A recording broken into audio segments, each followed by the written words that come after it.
Kutoka vijijini, mijini hadi jijini. Hii ni Sound County Talk Live.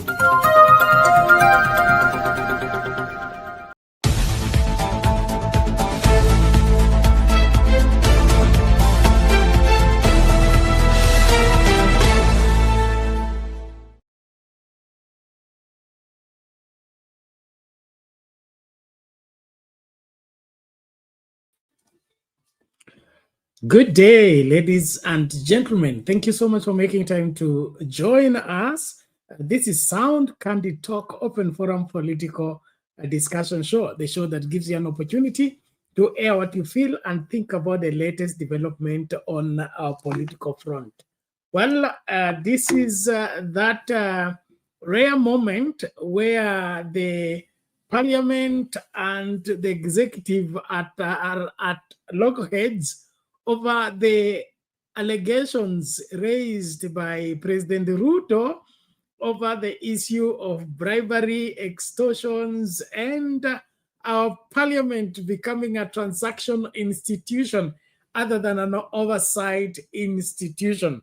It appears the chicken are coming home to roost, where now the people who have been eating together can no longer see eye to eye. And it is now that moment of exposure, like we have been prophetically talking about the season that we are in, whereby whatever that is hidden shall come out in the open. Now, we've had a heated debate in Parliament today over all those allegations, and the Parliament is now claiming it's under attack. And therefore, maybe Kenyans should come out to its rescue. The irony of all life, because one thing we can say about this parliament is that it has been insensitive to the public good, insensitive to the outcry of Kenyans. And now that there are taps that they have been, using to enjoy the risk or whatever, the goodies from the executive, it is being turned off, and William Ruto is now turning the war back to parliament. Our observation and our outlook tonight is, are we looking at a free parliament at long last? Is this the parliament we've been looking for, whereby they can do their oversight without undue influence and undue pressure from the executive? Is William Ruto helping us get our parliament back, or he is playing the politics? And are members of parliament serious about cutting their cordial, too close relationship with the executive and now face their job of ensuring that what is not right is made right in our country? This is it. Ladies and gentlemen, as we start this conversation, we invite your input from wherever you are. Thank you so much. We are live on YouTube, Sound Candid Talk Live, and on Facebook, Sound Candid Talk Facebook page, as well as TikTok. Thank you, those who are joining us on TikTok. Thank you for the likes on the video. And of course, your comments and your input are all required, because this is one responsibility that each one of us must play their part to secure this country and, of course, ensure that the future becomes better than our past and our present put together. That can only be achieved when everybody has their hands on deck. The responsibility of all can never be achieved by one. And so each one of us has a part to play in securing our country. And so welcome on board, and let's engage even as we reason together on this matter. Now, the fireworks in parliament today, and of course, demanding answers, like Senator, the super senator of Homa Bay, Otieno Kajwang, demanding that William Ruto needs to be summoned to the Senate to explain his givings on this matter. the allegations are just dire, and so they require answers. Are we looking at an imminent impeachment of William Ruto when the links that have been too close with the executive and the judiciary, and the legislature are being cut? What do you see? What do you project? That's what we are engaging. Undumani, I can see the link is in the comment section. I'll be also sharing it in WhatsApp. So let's start with that giving by Otieno Kajwang and then Moses Kajwang, sorry. I hope I'm not mixing those names. Moses Kajwang is also called Otieno, I don't know. But the late Otieno Kajwang was the first senator of Homa Bay, and of course, probably a strong member of ODM, blessed of his blessed memory. Now, let's listen to Moses as he gives his givings on this matter, and then, of course, Undumani, I'll be throwing the link. Na wale wote ambao mnataka kujiunga na show, tafadhali usichelewe, wahi mapema, tumakinike pamoja. Role of Parliament, and particularly the oversight role of Parliament. Some commentators have spoken about the Constitution as it ought to be. We are concerned about the Constitution as it is. My party leader speaks about the Constitution and the law as it ought to be, and he gives a very rich background on the Constitution-making exercise and the compromises that were made at Bomas, and we respect that because he's got a lot of insight. But this is a Constitution that we have, which contains Article 96, which empowers the Senate to conduct oversight of a national revenue allocated to counties, and that has been qualified to include the on-source revenue and conditional and unconditional grants. So we are here pursuant to the Constitution that we have, not the Constitution that we should have had at Bomas. We are here pursuant to Article 229(8) of the Constitution that requires the Auditor General to bring audit reports to Parliament and gives us a timeline for their consideration and for making recommendations. We are here pursuant to the Public Audit Act that has very clear procedures on how Parliament should deal with audit reports. We are here pursuant to the decision of the Supreme Court on the oversight role of the Senate. In fact, in the 11th Parliament, governors refused to appear before this committee. It took almost 5 years for this litigation to be concluded, and it was established that governors as chief executive officers, they are defined as such in the Constitution, have a responsibility to appear before Parliament and county assemblies to defend or to provide accountability for their expenditure. We are in no way taking away the power and the duty of the county assembly. The county assembly remains the primary overseer. And there is no day when the Senate tried to veer into that terrain. When it comes to budgets, that's the exclusive role of county assemblies. When it comes to appointments, that's the exclusive role of county assemblies. When it comes to integrated development plans, exclusive role of county assemblies. When it comes to expenditure, quarterly expenditure review, exclusive role of county assemblies. And so those who are saying governors and counties should appear before the county assembly are not wrong. They are only wrong to the extent that that should be the final point of oversight. There is secondary oversight that Parliament exercises, and we are doing that pursuant to the Constitution we have, not the Constitution that we wished we had. Article 125 gives us the power to compel the appearance of any person before this committee, any person, including the President, who is making allegations of unethical conduct on the part of Parliament. I want to challenge the speakers of the two houses, because they are the ones who chair the Powers and Privileges committees, pursuant to the Parliamentary Powers and Privileges Act. They need to issue a summons to the President, for the President to come and explain who are those people who are demanding bribes, who are those people who are given bribes, because you cannot try Parliament in a kangaroo court when statute already has clear provisions for dealing with unethical conduct on the part of members of National Assembly or members of the Senate. I think we should move away from this lynching, from this kangaroo court mentality, and challenge our speakers that they must convene the necessary committees and listen to evidence from the president and listen to evidence from anybody else who alleges unethical conduct on the part of members of National Assembly. Those are provisions and instruments available in the Constitution and available in the statute. And the question is, for those who claim that they bring bribes to Parliament, why would you bribe Parliament if you're not guilty? In the event that that was to happen. But even for us to determine the veracity of those allegations, Speaker Wetangula and Speaker Kingi, you are the defenders, you are the heads of this institution. You must now exercise Article 125 and summon the president. That article does not exclude the president. It says any person, Parliament has the power to summon them. Let the president come before a committee of Parliament. Let him repeat the things he has been saying in public rallies, the things he has been saying in other places. Let him bring that evidence so that it is processed in accordance with the law.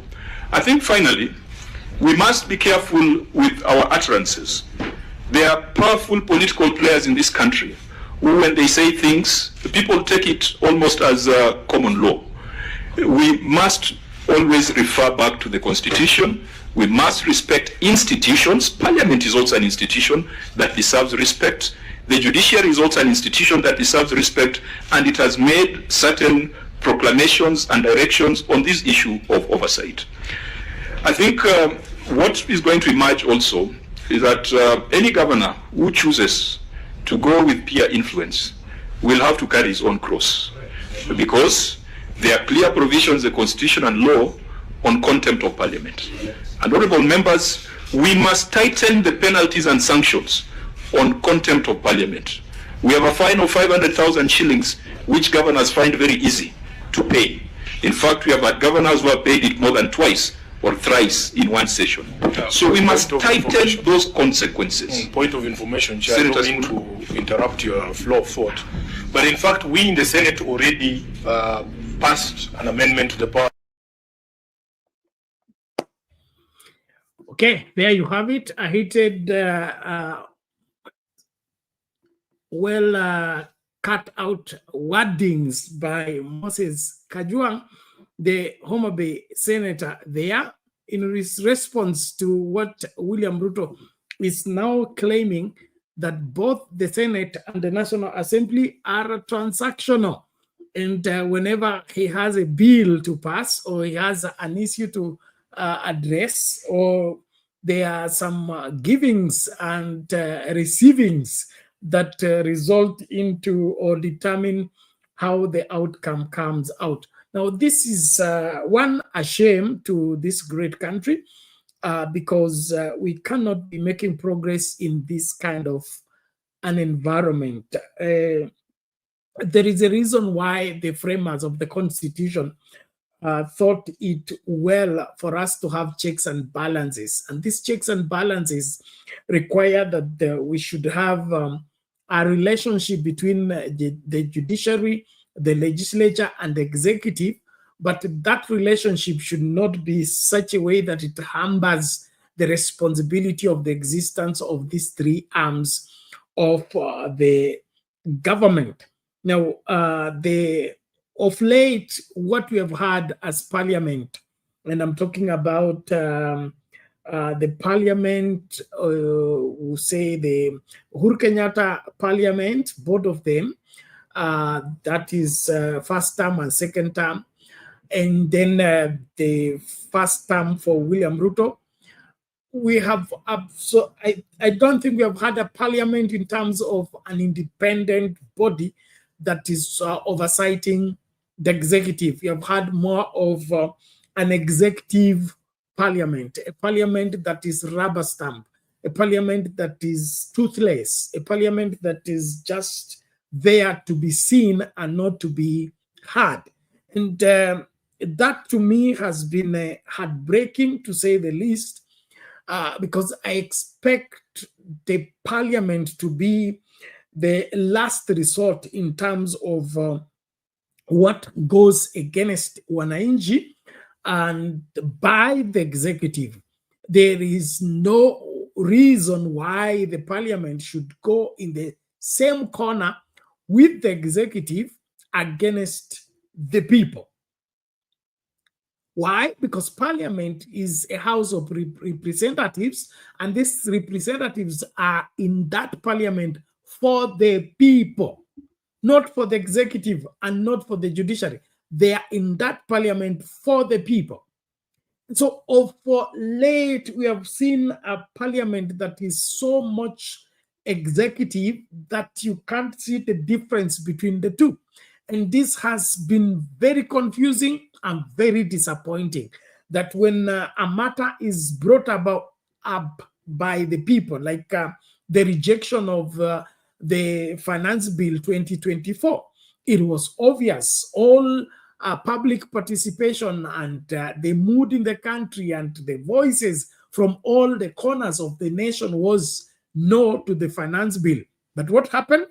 When the Finance Bill went to Parliament, the Parliament decided to vote with the executive against the people. Now, that is the wrong picture. That is the wrong approach. We need to have a parliament that sides with the people and listens to the people and does exactly what the people require, or rather act in the interest of the people.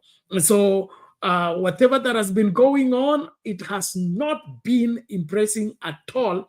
If we will take that as a standard of measure. And this is historical. This is historical, just to ensure that we have a balance. This is historical, even as back as the colonial parliament. The colonial parliament, and this is not to justify what has been going on, but to let us begin to understand that these reigns did not begin to beat us with Ruto, did not begin to beat us with Uhuru Kenyatta or Kibaki or Jomo Kenyatta. The reigns and the mess of the structure of administration in this country is an inherited problem from the colonial masters. And those of you that are history students, you have that understanding where the executive has always desired to have an upper hand in the parliament.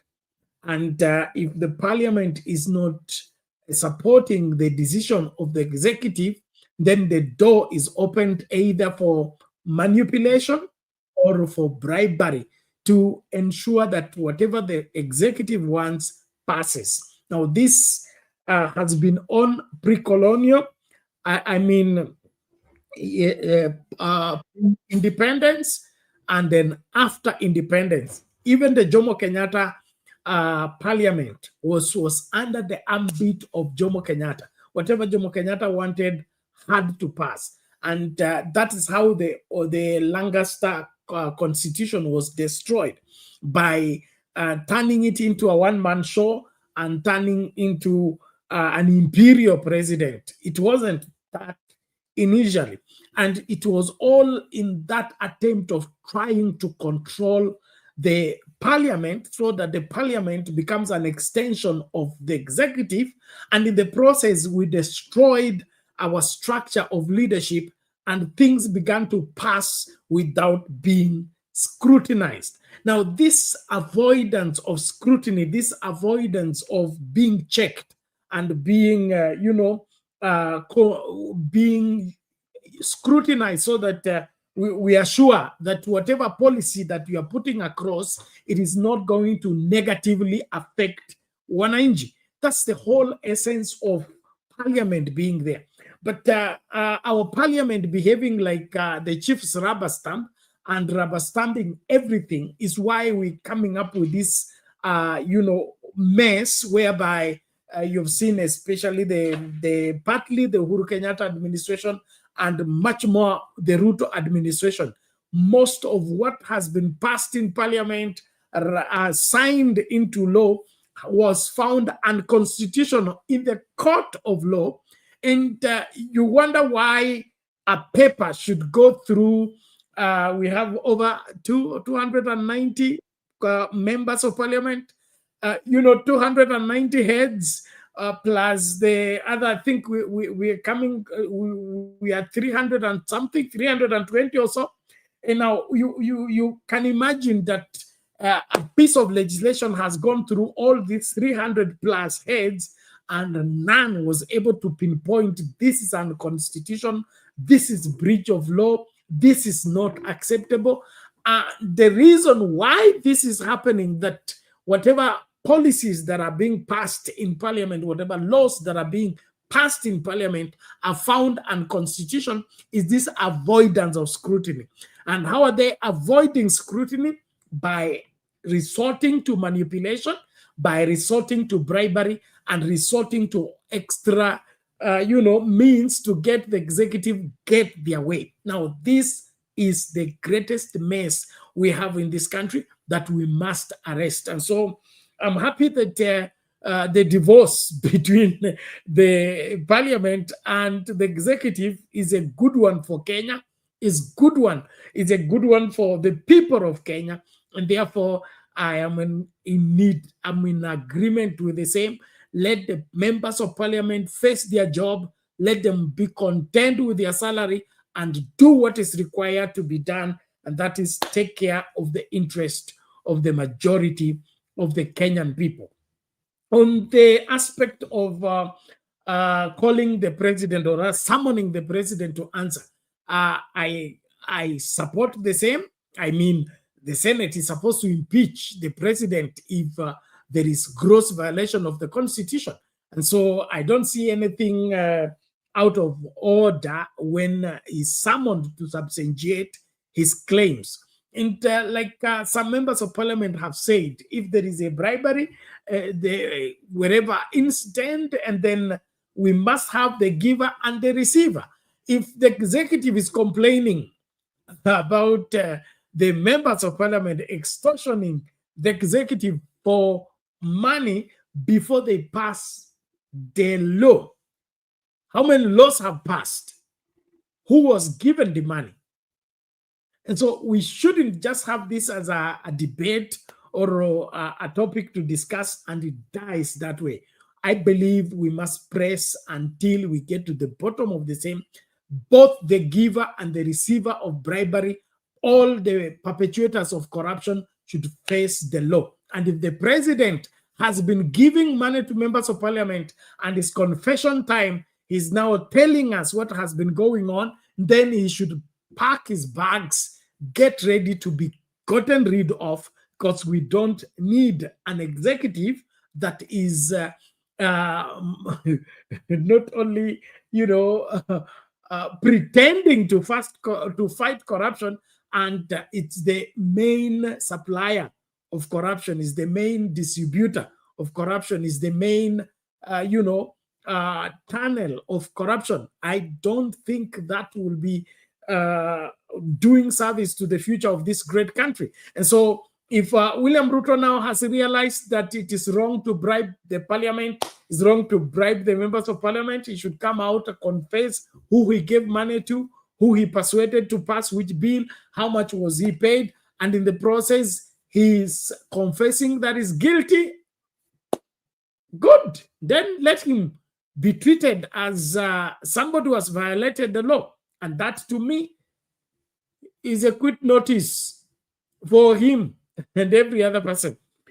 Well, as we continue to look at this, nimemwona Jakindu Bay na kuomba tafadhali mrejee mapema. Undumani, link nishakupatia kwa WhatsApp. Karibu kwa show tukazungumze masuala haya. I also want to raise the aspect of the pretentious Ethics and Anti-Corruption Commission. And now it is claiming to begin to investigate the claims of the president about the extortion, of bribes by members of parliament. Now, I find this to be not only looking like a joke, but to be funny. I mean, who doesn't know that corruption has been going on in parliament? Oginde is learning today from Ruto's comments that there has been bribery and the distribution of money. When members of parliament have come out in the open, money exchanges hands in the toilets of the parliament. That has been a conversation we've had as back as 2013, 2015, 20. What is this that Oginde is trying to do? That is responding to what Ruto said. Now, that's what makes me very sick in terms of getting a commission that is supposed to be independent, that is supposed to function freely, waiting for something and then reacting to that thing. For how long are we going to do this reactive aspect of operations? If you have a commission, you are a commission and you're supposed to deal with corruption, just wake up, do your job. Must you wait for the president to go and say something and then you begin to, now you say you want to investigate, you want to speak out, or you want to, look into the matter? To me, it looks like a joke, and this joke is being stretched too far, in my opinion. We need commissions that can work in the interest of Kenyans and not these jokers. Now, I'm saying that not because, it looks like a joke, yes. So, who is supposed to investigate these issues if it's not anti-corruption? In fact, the president should be speaking because he has been given information by anti-corruption. Not for the anti-corruption to wait for the president to say, and then they say they want to investigate. This primary level primary school level of doing things is an embarrassment to this country. And we as Kenyans need to up, because nobody should be drawing a salary. Remember, the anti-corruption commission is the commissioners there, including the chair, have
At the same time, the Ethics and Anti-Corruption Commission, EACC, has launched investigations into members of parliament accused of demanding bribes. This comes after President William Ruto warned that lawmakers have turned parliament into a marketplace for extortion.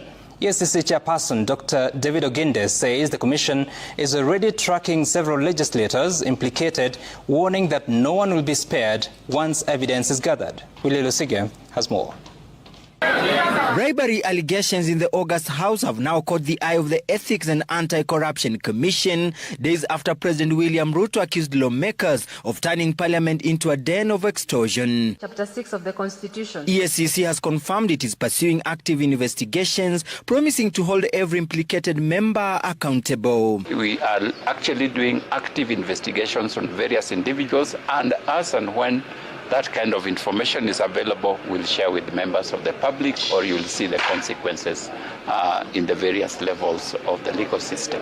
The probe covers allegations ranging from bribery and influencing legislation to inflated allowances, misuse of constituency development funds, and claims that senior officials are being forced to pay protection fees. Misuse of CDF, constituency development funds, inflated allowances, payments by various individuals who want themselves to be protected.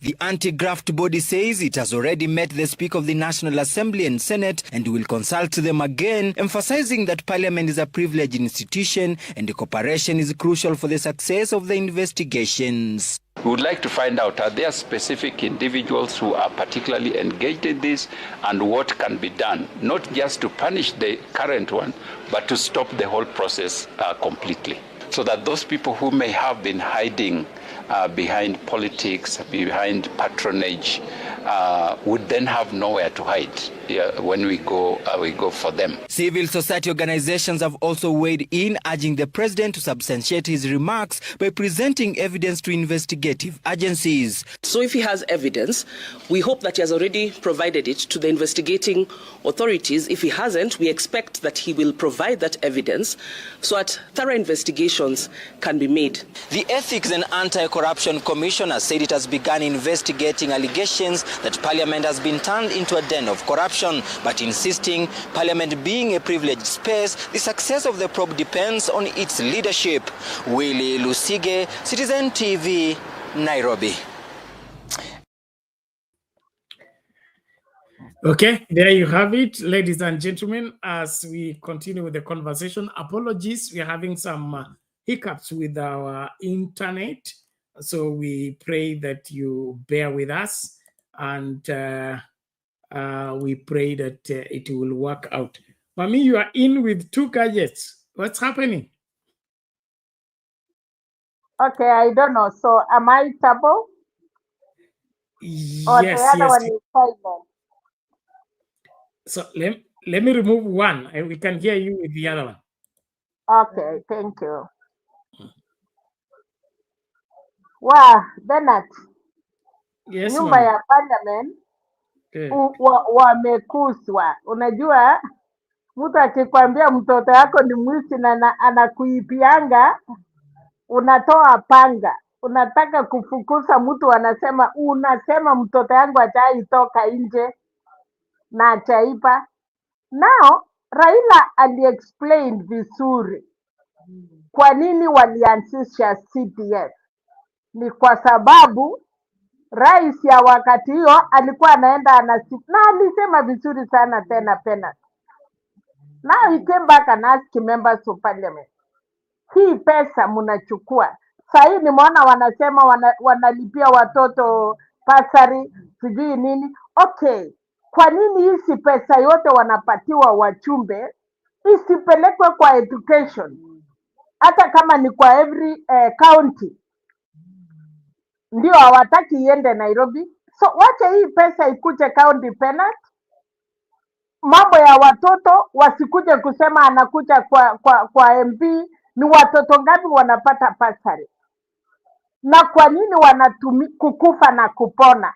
Nao hakuna ODM, hakuna UDA, hakuna Wiper, yote ni kitu moja.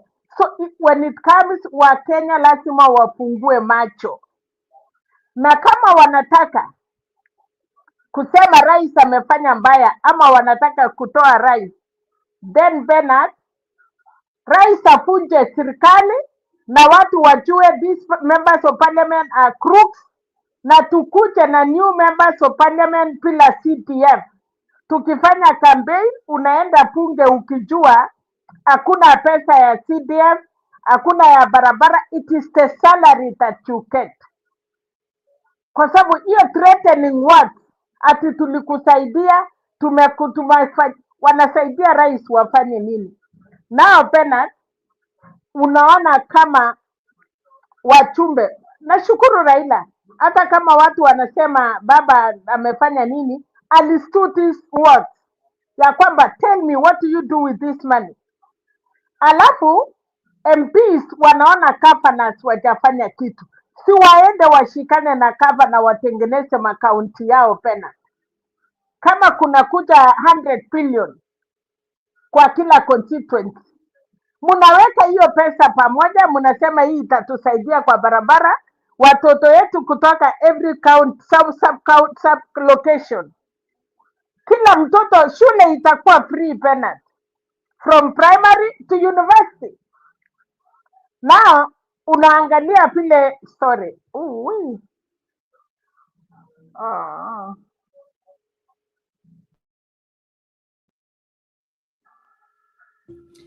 Samahani, uko salamu?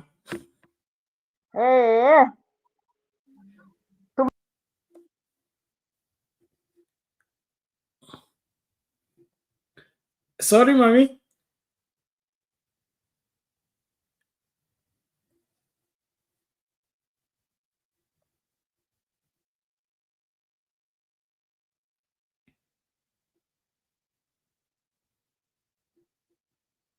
Mama Celine, you're joining with different gadgets. Ladies and gentlemen, let's as Mama sorts her gadgets, I invite you, please, let's be active to invite each other. Like, give the video a thumbs up, and of course, we need your views on this matter. Is this the beginning of a new parliament? Is this what will culminate into an impeachment? Or where are we headed with all this? And of course, for long we've been waiting for a free parliament that can do what should be done. Mama, now I can see your face. Okay. Unanisikia? Yes, umefika karibu. Aya, so mi nasema Penat, kila wakati members of parliament wanataka kujiongezea mshahara, wanakuwa kitu moja. Anything that comes to parliament ile kwa niaba yao, they don't have opposition, they don't have a government. Na wameonyesha true colors. So the best thing, kama wanafikiria hivyo ndio wanataka, then wacha rais afunje punge, kila mtu aende nyumbani. Alafu sasa tukue na new members of parliament wenye unakuja parliament pena tukijua hakuna CDF, hakuna sijui barabara, sijui nini, because these people, kwa nini uniambie sasa ni watoto ngapi wanapata pasari? 3,000 2,000 penat. Na kama hii pesa yote ingesanywa mara moja na iende kwa counties, na watoto yote isemekane ni free primary, secondary and everything. Lakini watu wameshika rais, and I hope asiruti nyuma. Kama ni hivyo, rais asema wa implement na parliament ifunjwe. Kuimpeach president ni kusema nini? Wanaimpeachiwa wote. Wajaribu, unajua usuri rais ako na uwezo ya kufunja parliament penalty. Aendi parliament kuuliza wachumbe. Anasema corruption imekuwa too much in the country. So now we are going for election. Hardly election. Na rais anaweza fanya hivyo, na yeye anaweza kuwa amekaa. Unajua kuna ile inaitwa snap election. Yes. So ili wa Kenya turitika, and then the constituencies, watu waanze sasa kufanya campaign. Kuja kama member of parliament ukijua hakuna CDF. Kwa sababu hiyo ndiye nimeona Junet Mohamed, wale wanakuwa darling ya baba. Nimeona Millie Otiambo. Naona vile wanaongea, wanasema tutadeal na nyinyi. So wanataka huyu rais akuwe kawat aje. And why? Kwa nini CDF? Raila amesema tuliweka kwa sababu pesa yote ilikuwa national government. Sasa kweli penat, kama pesa imekuja county, mnashindana na governor. Governor ako na pesa yake. women rep ako na yake, MB yako na yake, councillor iko na yake. When will our children get money? Wacha pesa irudi kwa LT, iwekwe madawa kwa hospitali kwa counties. Wacha pesa ya CDF yote irutishwe, watoto yetu na walimu wapate pesa. Mambo ya agriculture, wewe kama member of parliament, wewe ni mkubwa, ulichakuliwa. Enda kuwa mkubwa, enda angalia oversight, angalia pesa yetu tumetuma. Tumewatumia 300 billion county ya Nakuru. What have you done with the money? Kama na aseme 100 million tumepeleka hivi, 50 million tumeweka hivi, 30 million tumeweka hivi. What else do you need? Na hiyo pesa imeenda wapi? Now, MP ana chairman ya CDF ni mtu ya MP. Ofisi yote ya CDF iko kwa ofisi ya MP. Why are they telling us they are independent? Independent wapi? Na hawa ndiye chief campaigners ya campaign yao. Sasa kuna mama moja amesema tutarudi nyumbani kuambia nini watu. And their money, kama wewe umeajiriwa kama mbunge, unakula 1 million. Where do you put that money, Penat? Kwa hivyo unataka kutumia pesa ya CDF na hii ingine kuoa na kufanya nini? Mshahara yako haifanyi kitu. Uliomba kazi, tunataka hiyo pesa yenu wananchi wakule. So this time round, Bernard, I don't know whether you are still saying Rais ako na makosa or you stand with Rais, because we need to deal with these members of parliament. Wale wako corrupt, hakuna mwenye si corrupt. Unasikia wanasuia hiyo watu walichaguliwa because they eat with them. Nao saa ile imesemekana majina yao inatolewa, wanaanza kupanic, wanasema okay, kama unataka kutoa pesa yetu utuambie mambo ya SHA, sijui wamesema nini. Kuna vitu mingi sana wametaja. Wanasema tuwaulize executive. Na kwa nini amuku tuambia kabla executive wachaongea? Kama mlikuwa genuine members of parliament na mnajua kuna corruption, did you come out as our members of parliament and tell us there is corruption in SHA, there is corruption in Atani? What are these people saying, Bernard? I hope Kenyans can see them through. Thank you. Okay, thank you, Omi. Ladies and gentlemen, as we continue to engage, give your views kwa comments hapo, ama ingia studio kutumia link ambayo iko pale kwa comments. Now, mami hapa inaonekana kuna watu walikuwa wanakula pamoja wakakosana, so wakaamua kuanikana kwa sababu kile ambacho Rais anasema atuseme ni makosa, lakini akiridhishi, kwa sababu Rais ndio anasimamia nini, vitengo vyote vya serikali, uchesusi, that is DCI, NIS, police, the army, everything. Okay, so kama kwa mfano anataka kupeleka finance bill kwa parliament, okay, alafu Wetangula anamwambia ukitaka kuleta hii mpaka ulete hii. Alright, the best person ya kuweka trap ya kukamata Wetangula kwa kuitisha Mulungula ni Rais, ama tuseme chairman wa JLAC ama Public Accounts Committee. Huyo ndo anaitisha nini Mulungula ndio finance bill ipite. Hao watu, mtu ambaye ako na nafasi bora ya kuwashika wakiitisha Mulungula ni huyo Rais. Sasa Rais tena kuja kutuambia kwamba wabunge ndio wanaitisha hela, inatuchanganya. Na alisema Penat, mwenye kupeana, mwenye kureceive wote.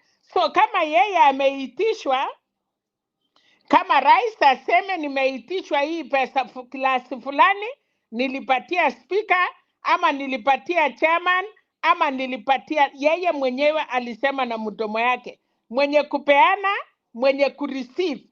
Umepatia speaker ya parliament. Speaker ya parliament alitoa hiyo pesa wapi? Na yeye lazima treasury apeane. So kama ni hivyo, tutashika treasury, tushike Ruto na tushike speaker. Alafu sasa MPs watasema. Lakini Bernard, unasikia hata wanauliza MPs, mulipata hiyo pesa? Wengi wanasema hapana, lakini ni wachache wanakawanya hiyo pesa. So hapo mambo ni mazuri, kwa sababu wa Kenya tusijanganywe na MPs, tufuate hiyo mambo. Na ikisindikika basi waende wote. Hakuna kwenda kuimpeach rais na nyinyi mupaki. Saa ile anaanza kutable motion ya kutoa rais naye atoe motion, aseme aamuke, asema amefunja parliament, twende election ama tufanye chochote. Bas hapo ndio tutakutana. Okay, sawa. Hii itakuwa ile ya ukimwaga unga, ukimwaga ugali, mimi namwaga kitoweo. Yes, Bernard. Tulale njaa wote. Sisi wote tulale njaa ama, lakini mimi kwangu wakati wanapofanya hivyo, hiwe ukirudi kuchakuliwa kama member of parliament, hatutaki shida, hakuna CDF tena. So hii pesa ya kura, kwanza ilo swala la CDF ni swala nyeti, lakini kwangu mimi pesa siwekwe katika mikakati ambayo inafaa. Kama vile Raila anasema, CDF iliwekwa na Kibaki, na iliwekwa sababu kubwa ya CDF hata haikuwa wabunge kusimamia, ilikuwa kwa sababu tulikuwa tumefutilia mbali harambee, na shule zilikuwa zinajengwa kwa Moi, zilikuwa zinajengwa kwa ilitolewa wakati ya Moi. Unasikia Moi alikuwa akienda harambee, anasema nitatuma Penat, natuma Selina, na hiyo pesa haifiki. So wakasema kila member of parliament wakuwe na CDF. Wakati sasa Raila na Kibaki waliingia, wakaitengeneza vizuri. Haikukua ikataliwe na members of parliament. Wakati tumekuwa na devolution, pesa imetoka huko juu imerudi chini. Kwa nini? What is very important kwa members of parliament, wanataka kukufa kwa hiyo pesa? No, kulingana na vile wanavyosema, hiyo ndio pesa inawasaidia kukaa na wananchi. Hao ndio wachungaji wa constituency, na wanatumia hiyo hela kufanya miradi ambayo inawauza kwa wananchi. Kwangu mimi I can say it is deficiency of leadership, proper leadership. Na just to get everything in perspective, kama wewe ni mbunge na wajibu wako ni oversight, representation and legislation, it is not execution. You are not an executive to go and put up to execute anything. You are supposed to legislate, oversight, and then, of course, represent the people. Now, in this representation of the people, having a kitty,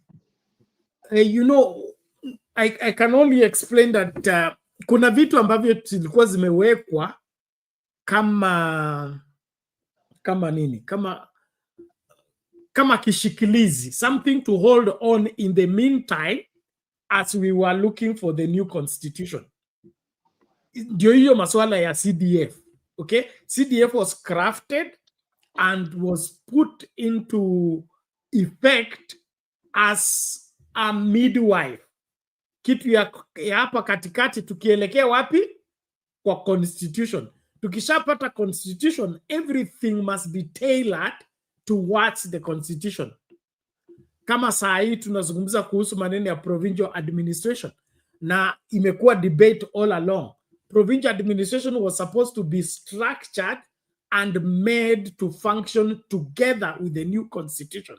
Lakini kwa sababu hatutaki mabadiliko, tunataka kuamilia.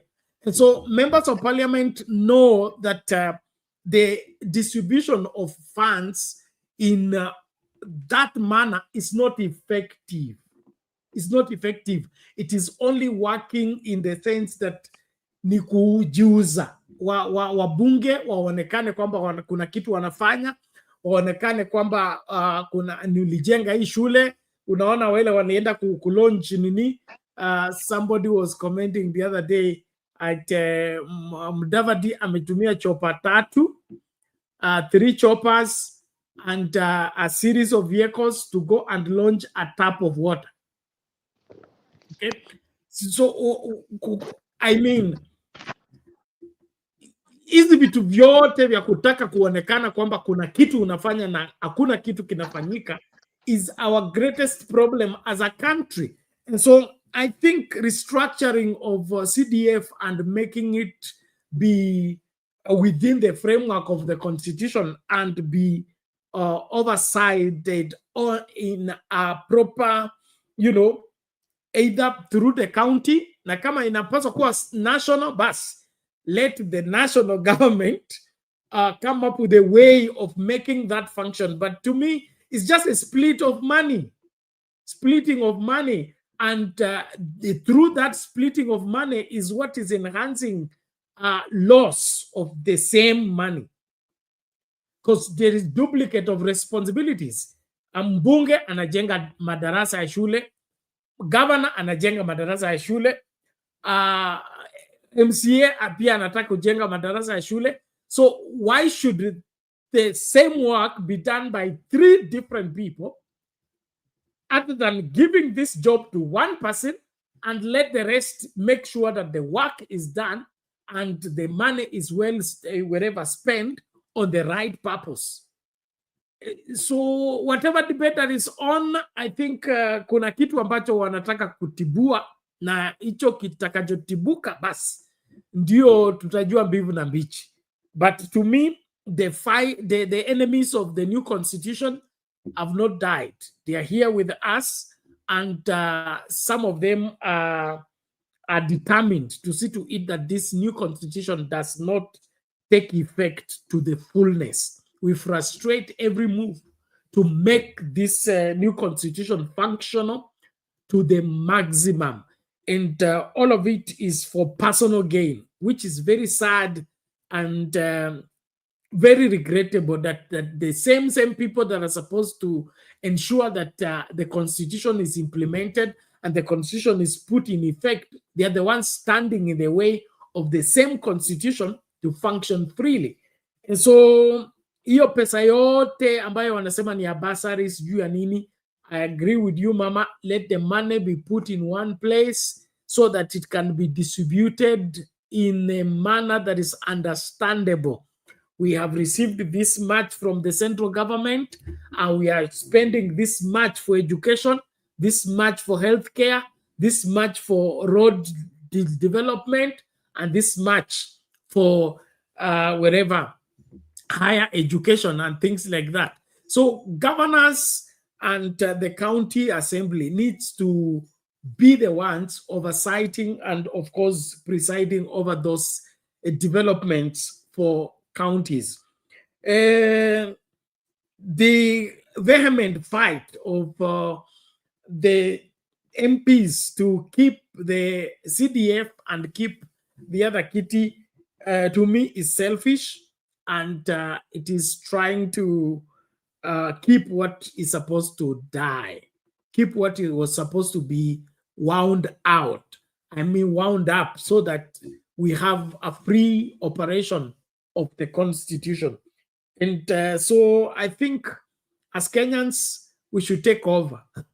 we should take over and see to it that this new constitution is fully implemented and not be left in the hands of the members of parliament who are interested parties that would want to mess up the whole thing and, of course, capitalize on the crisis to bank on what should not be put in their care. And that is all about our politics. Our politics is about sabotage. Our politics is about frustrating the due process and about ensuring that whatever should work effectively that can replace them should be done away with. Whether it's constitutional or not, it doesn't matter. We are taking a short break. When we are back, we'll be looking at, we'll be continuing with the same conversation. Nataka unambie, wabunge wamechokozwa ama wako guilty as charged? And if they are guilty as charged, what is the way forward? Mama hapa anasema snap election. Na ningependa pia kucheki kama hiyo bado inafanya kazi ama iko vipi. Kwa sababu kuna time ambayo Maraga alipeana agizo kwamba Uhuru Kenyatta afukuze wabunge tuende kutafuta 2/3. Alafu Uhuru Kenyatta akachukua hiyo file na kakalia na mpaka muhula wote ukaisha. Sasa sijui itakuwa kwaje. We'll be back after a short while. Stay tuned, invite somebody, like the video, ensure uko hapa. Asante.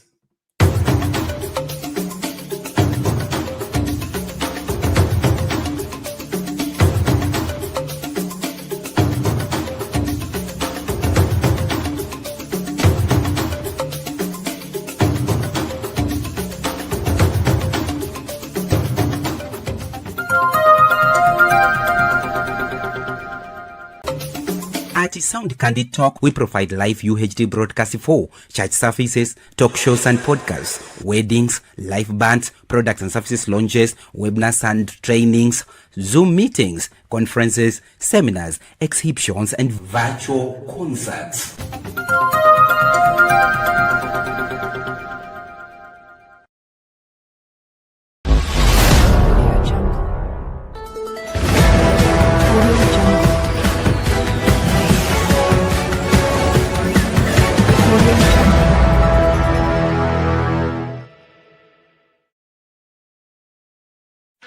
You've dreamed about the perfect wedding, the dress, the vows, the happily ever after, but let's ask the most important question. Before you say I do, are you truly ready for the lifelong commitment that comes after the honeymoon period fades? Bernard Ngosi's groundbreaking ebook Are You Marriage Ready is the ultimate guide to building a successful, lasting marriage. This isn't just another relationship book, it's a heart-to-heart conversation that prepares you for one of life's biggest decisions, getting married. Are you choosing love or just infatuation? Are you building a marriage or just planning a wedding day? Reading this book was a game changer. I realized I wasn't as ready as I thought, but now I'm on the right path. Don't wait until it's too late. Invest in your future. Download Are You Marriage Ready today. Link in the description below. Your future spouse deserves the best. Are you ready?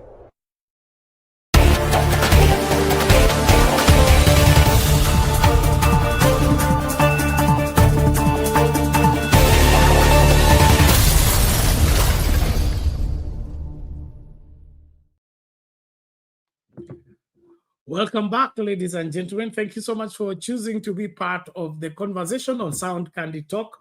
Please ensure you don't watch the show alone. Invite somebody, like the video, and of course, if you have a question, put it in the comment section. We'll be able to respond to the same or your comment on what is happening. Our members of parliament justified in their accusation and counter-accusation against the executive. Is the executive overstepping their mandate by claiming the bribery and extortions that the alleged members of parliament are putting them under pressure to see to it that they comply in order for their bills and their required support is gotten in parliament to get their bills to pass? What's going on? Are we now resorting to be a country where everybody pays for something to get anything done? Do we still have a government that is free of corruption and free of manipulation, that people can freely think and articulate issues in the interest of the masses without necessarily having to have a godfather to please or a particular orders from above? This issue of orders from above seems to be taking center stage in our operations and part of our unmaking as a people. Now, Mama, tukirejea kwako, ili suala la wabunge kuwa chini ya executive, na wewe umekuwepo time ya Jomo Kenyatta, umekuwepo time ya Moi, time ya Kibaki na ya Uhuru, yote pamoja. Tumekuwa na bunge ambalo liko majority ni wa serikali na wanafanya kulingana na vile serikali inataka, hata kama wananchi hawataki.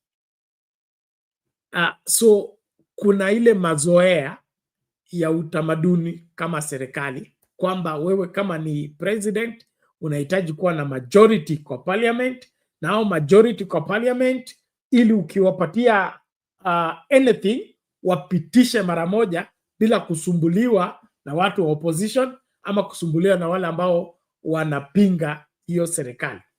Hivyo ndivyo ama sivyo? Bernard, wacha niseme wakati ya Kenyatta tukukuwa tumeelewa sana what was going on, lakini wakati ya Moi Bernard, members of parliament hawakukuwa mambo ilikuja kuharibika wakati members of parliament walicontrol parliament kujiongezea mshahara. Lakini ukiangalia members of parliament ya Kenya wakati ya Moi walikuwa napata 100 and something thousand. So walimu, daktari, lawyer walikuwa nafanya makazi sao, engineer walikuwa kwa makazi yao. Lakini wakati bunge ilikuja wakajiongezea pesa, ikakuwa ni biashara ya kwamba you need to fight to be a member of parliament. Ukiingia pale umetumia pesa, CDF wewe ndio unaji allocate, wanachukua contract, hawa ndio wanatengeneza kila kitu. Lakini Bernard, kama samani ile wakati ya NCO, cabinet ministers walikuwa ni wachumbe. So na walikuwa wanaanza questions kwa parliament. Na cabinet ministers walikuwa naokopa kumes kwa sababu rais angewafuta. Sasa mambo iliharibika wakati tulipata cabinet ministers outside parliament. Tukapata sasa wachumbe wamekuwa na uwezo, wanapita ile salaries and ile ya serem. Unaona? So ikafika mahali wachumbe ndio wamekuwa hata wameshika rais mkono, kwa sababu hakuna kitu rais atasema na wachumbe wasikie. Ukifanya hii wanafanya hii. So hiyo bunge imejipatia mamlaka kubwa sana ya kwamba yenye rais unaona hawezi toa mtu, wakishikana wafanye kuu, wanasema hatuwezi pitisha hii bills mpaka uweke yetu. Wakitaka mshahara wanakataa kupitisha very important motions in parliament unless mambo yao yamewekwa hapo ndani penalty. So mambo ya parliament Kenya ndiye imetupatia, na hiyo ndiye shida mahali corruption imetokea. Kama CDF for example tumepeleka kwa county, na county yetu tuko na 12 constituencies. Pesa itakuja hiyo county yetu ni pesa mingi sana. Tukikaa chini kama executive, members of parliament, women rep, councillors, tuseme This is the amount of money it has come to our county. What are the priorities? Hiyo pesa haiendi kwa sababu ya gavana. Hiyo pesa inaenda kwa county, kwa watu yenye inafaa wachumbe, gavana, MCS, leaders wakae chini. Priority ya kwetu ni wapi? Tulikuwa na majani chai, tulikuwa na miwa, tulikuwa na masiwa. What happened?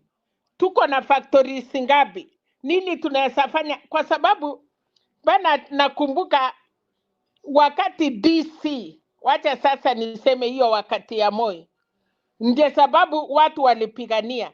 DC alikuwa anaweza toka Nandi anaenda Kisumu, anafanya makosa, anapikwa transfer, watu wajui mahali alienda.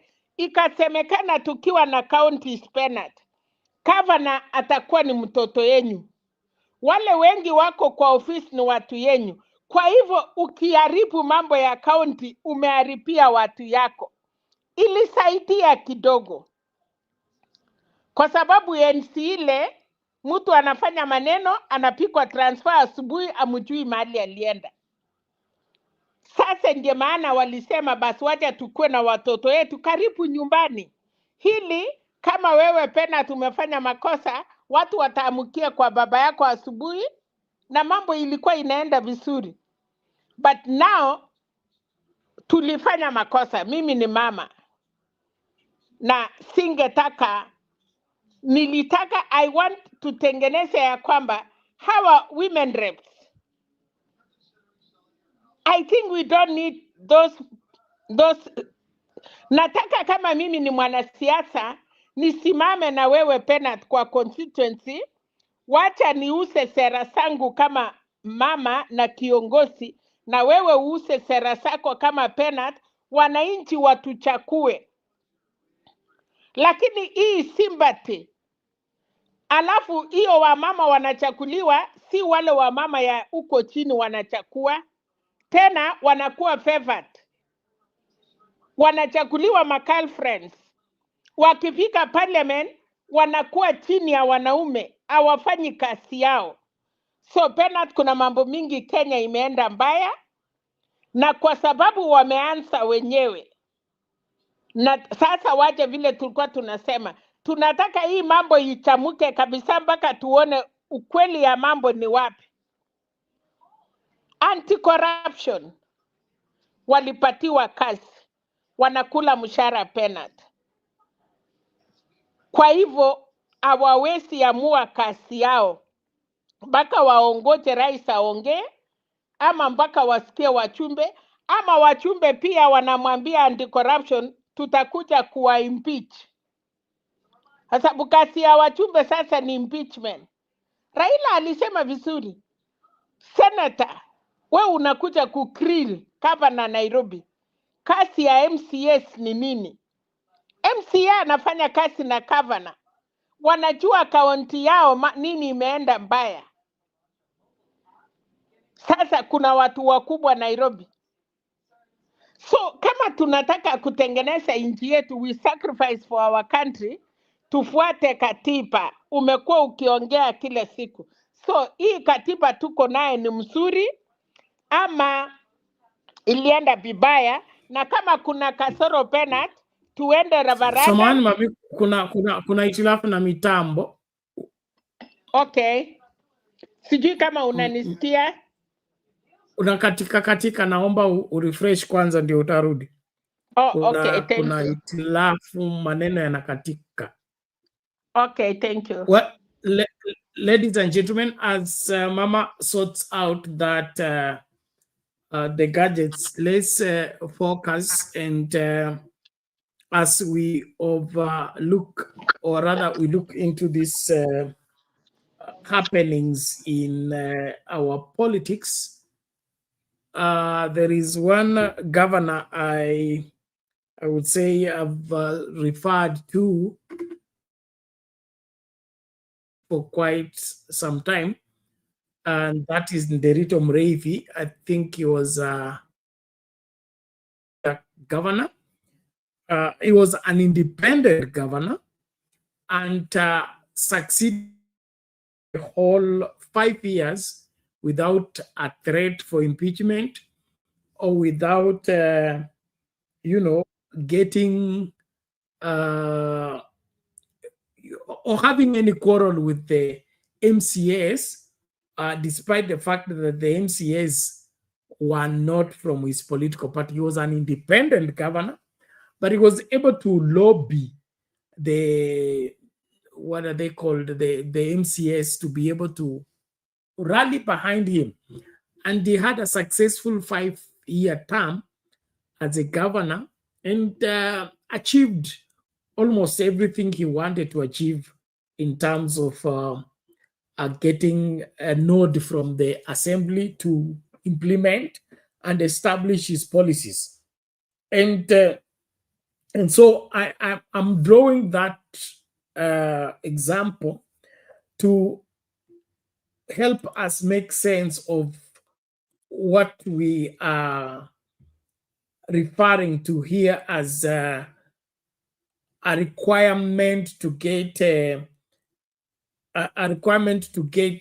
your agenda or your policy, your bills to pass in parliament.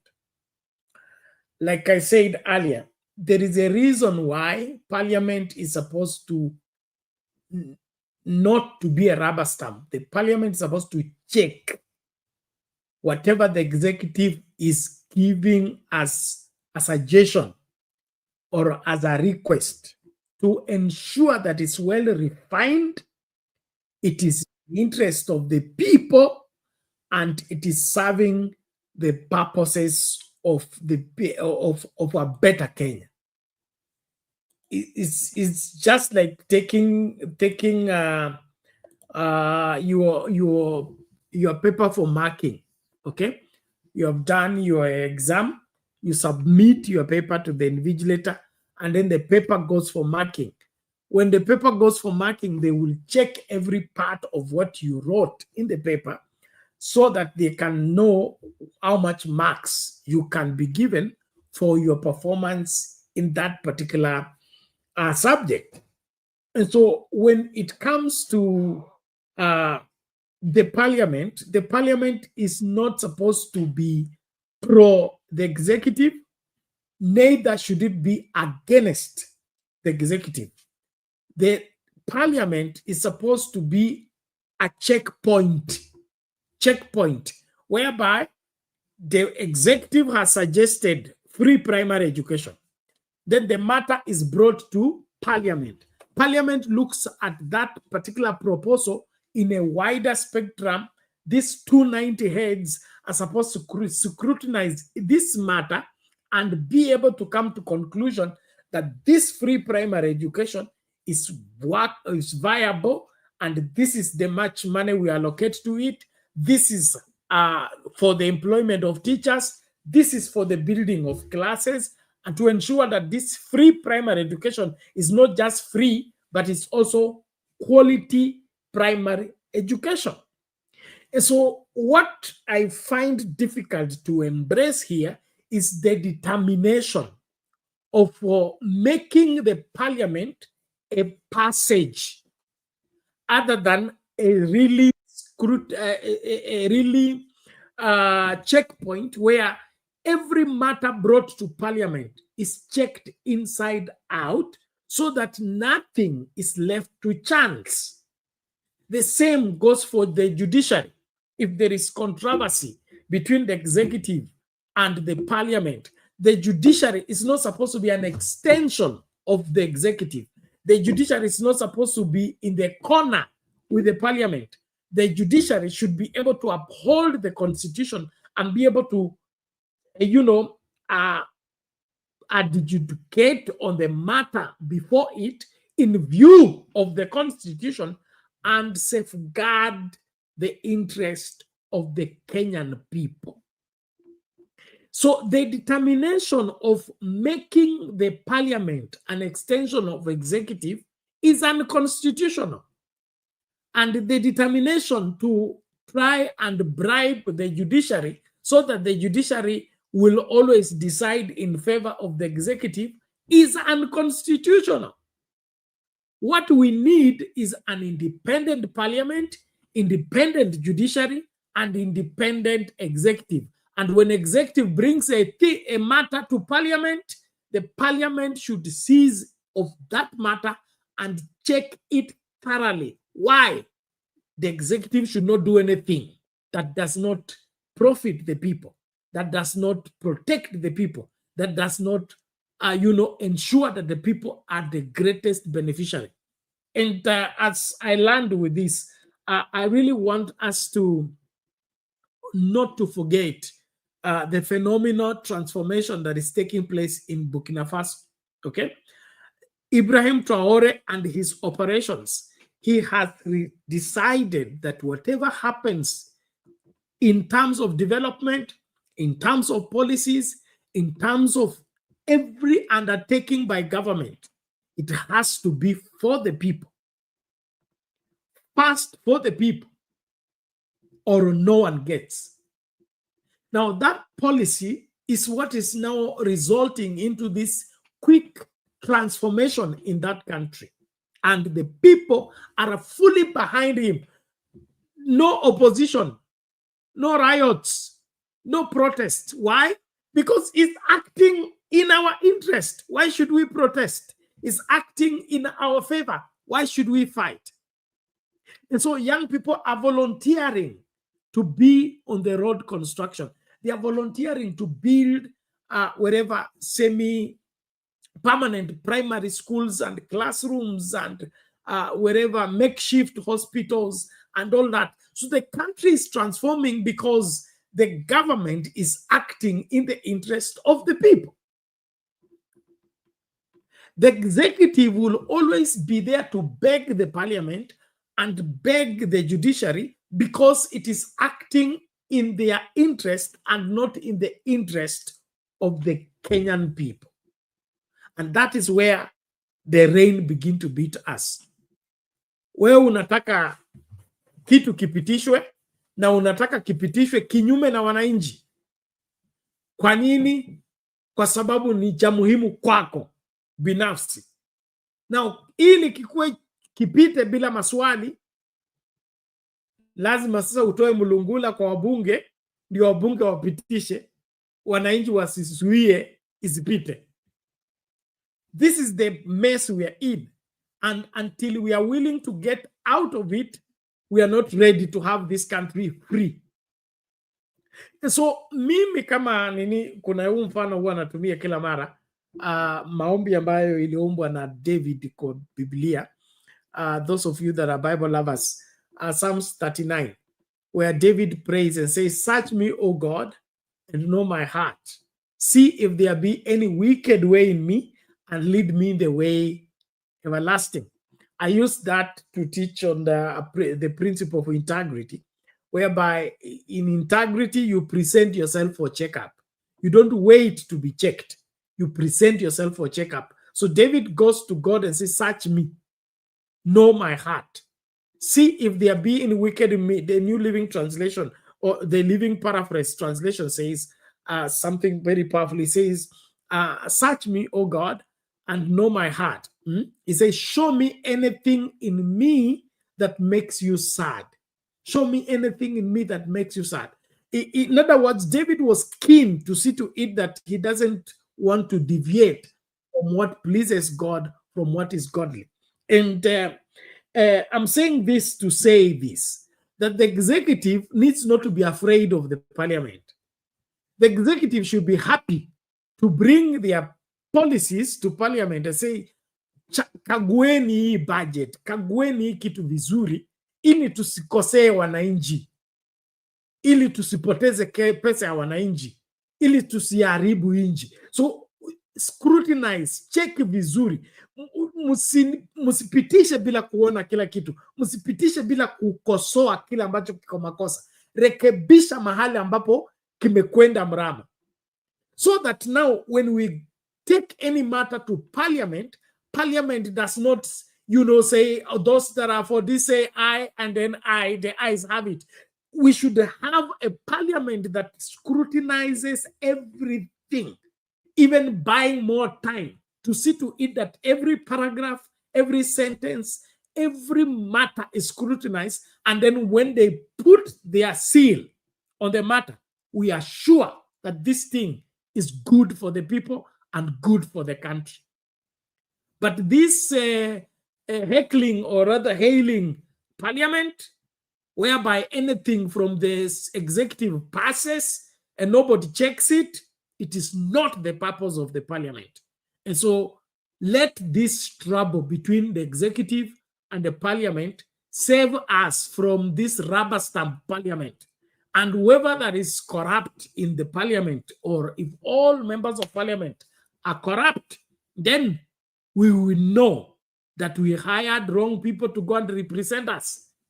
Let's change them when we have an opportunity to hire them again after they are fired. And so, ladies and gentlemen, I really would want us to have that balance. And the same goes for the judiciary as well. Judiciary should not allow anything to pass until it has made the required threshold. If we can only succeed in getting these three arms of government to work independently, but in the interest of the Kenyan people, we have made it. But as long as we get the three of them to sleep in the same bed, agree against the people, and pass things that are not profiting the people, we are doomed. And so let's get that clear so that nobody mistakes that the executive should be supported by the parliament, or the parliament should, protect the executive. No, the parliament should check the executive. The parliament should scrutinize everything, suspect anything that the executive is bringing, so that they check it thoroughly. And when they are sure this is good for the country, good for the people, then it is passed. But if the executive, like for example, they have decided that they want to sell Kenya Pipeline, okay? That's a very serious matter. When it comes to parliament, it should not be that the cabinet passed that we are selling Kenya Pipeline, so we should just support it to go. No, the parliament has a right to stand and say this is a public resource, and the Kenyan people have invested into this. How are they going to profit from the sale? The infrastructure of Kenya Pipeline, it has taken a lot of money to build it up, sustain it. And then you want to sell it for 100 billion, and the 100 billion is not going for education, it's not going for healthcare. They say they want to add it to the budget. That is not reason enough. So members of parliament, if you want to free yourself from the executive, then let that freedom begin now, and not the games that we have been we've been treated to all along, where the executive inakuja, inawaona kwa toilet, mnapewa hela yenu, alafu mnapitisha as many as they say I, and then everything has passed. When it goes to the judiciary, it's unconstitutional, because wale waliopitisha wote walikuwa wamelala. Hakuna yeyote aliyekagua na kuangalia makosa yako wapi. Hiyo haifai kabisa kabisa. Na kama hivyo ndio mmekuwa mkifanya kazi, basi mmebakisha miaka hiyo miwili ya kujiokoa, kama mtaokoka. Asante. Lakini naomba kila mmoja tumakinike tunapoendelea na kipindi. Mimi nitatoweka kidogo, alafu Shadiso atatamatisha pamoja nanyi, lakini kabla ning'atuke, wacha nipeane hii video ya masuala ya Gachagua kurejea nchini na hofu ya Murkomen kwa mambo haya.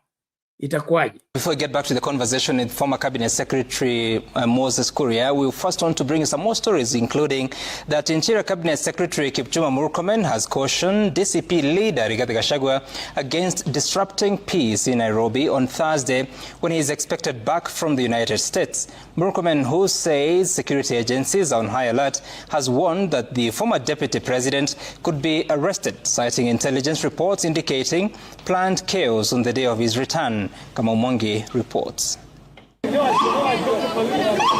With just over 40 hours to go before former Deputy President Rigathi Gachagua returns from the United States, the stage appears set for a political showdown. Interior and National Administration Cabinet Secretary Kipchumba Murkomen, speaking in Murang'a County on Tuesday during the 30th Jukwaa la Usalama, said security agencies are on high alert to ensure the DCP leader's return does not disrupt the country's peace. The last time he was around, and there were so many goons in the same of protests, we were very prepared, and every other minute the National Police Service is prepared to protect citizens and their property. With Gachagua's party calling for over 1 million supporters to converge at the Jomo Kenyatta International Airport for his arrival, the government believes the move is a cover to disrupt business in Nairobi. We, of course, are aware of those elements of threatening disruptions, threatening football, threatening all these other issues. I need to say that we will take legal action. Murkomen also says the government will closely monitor Gachagua's political activities across the country. The security agencies should be prepared for a more chaotic environment as a result of his coming back to the country. Let me say that the security sector is prepared to deal with any insecurity issues. In its efforts to tackle the alcohol menace under the 100-day clampdown announced on Monday, the Interior Ministry says it has confiscated both unadulterated ethanol and counterfeit liquor from a notorious businessman in Murang'a County, valued at over 3 million Kenyan shillings. The Jukwaa la Usalama event moves to Nyandarua County on Wednesday. Kama Mwangi, Citizen TV.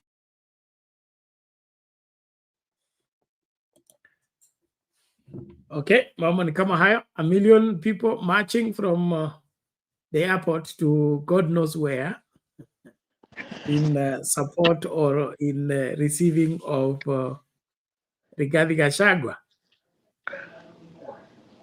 Bernard, kabla hujatoka, Yes. Umeongea mambo ya Burkina Faso na vile wametengeneza nchi, lakini unajua hiyo ni army penalty. Kazi yote inafanywa na army, barabara wamejipatia kazi, na ndio unaona wananchi wanatokea wanawasaidia. Hakuna wachumbe huko wanaenda kupiga kelele na kufanya corruption. So kila kitu wameunga mkono serikali yake, na hiyo serikali yake unaona ni wanajeshi tu kwa barabara. Mimi sijaona parliament wakiketi, sijaona wachumbe, naona tu ma uniform na kazi imefanyika kweli. So Kenya tunastahili kuona, atusemi tuende kwa hiyo njia, but kama mambo itapatilika, to elect the right leaders. Hii ingine ya 1 million penalty, tumaiona baba akikuja wakienda, so wacha wakuje wafanye vile wanafanya, but what is the new? Pengine akuja asanye wachumbe sasa wanataka kuimpeach rais, awaambie yeye akiwa rais hatakusa CDF, hatakusa kila kitu, naye atakutana na wananchi. But otherwise, ukweli ni ya mambo ni kwamba wakati Gachagua ametoka, amani imekuwa Kenya, watu wamekuwa peace, kila mtu anafanya kazi yake. So wacha arudi tuone. Unajua incitement itajulikana tu, na usuri serikali iko na mkono mrefu. Kama serikali iweza kumaintain baba, sidhani Gachagua amefika hata a quarter of it. Na hiyo ya Raila alikuwa anakuja, hakukuwa anatishia watu. Inasemekana tu baba anakuja watu wamejaa airport, lakini hii yao ya kusema kuseni shika ndio mjue mimi nakuja munishike, wanatisha nini? Si kama unajua una makosa kuja nyumbani. Wakati ulienda uliambia nani? So matisho Penat ndiye mbaya. Kuja nyumbani, pata wafuasi yako, kama ni 1,000,000 usa sera yako, kama ni 2. So kama watacha 1,000,000 watasema serikali wamefanya nini? So mimi ningetaka amekuja ameongea ya kutosha, ametukawanya huku ya kutosha. So mambo ni mazuri because we need unity in Kenya. Okay, sawa, nakuelewa mama, na unajua kuna msemo huko kwetu anasema kuna mtu alifanya nini? Alichukua punda akafikiria punda ni ng'ombe. Ilipofika mahali pa kukamua akakuta kumbe punda haina matitine. So mtu ya anaweza kujilinganisha na kujaribu kujionyesha kwamba hiki na hiki kinawezekana, lakini cha muhimu hapa ni Wakenya wachague nchi gani wanataka na viongozi wa aina gani. Siku za uongozi uongozi wa kujidai ama uongozi wa kujipendekeza zimepita. Wakati huu Kenya inahitaji uongozi ambao ni wa kutegemewa, na huu tegemewa kunapaswa kuwa na track record.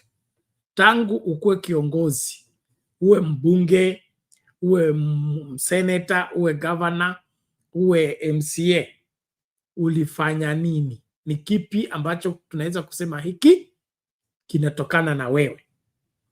So sio tu kuwa na procession kutoka airport kufika Uhuru Park ama kokote kule.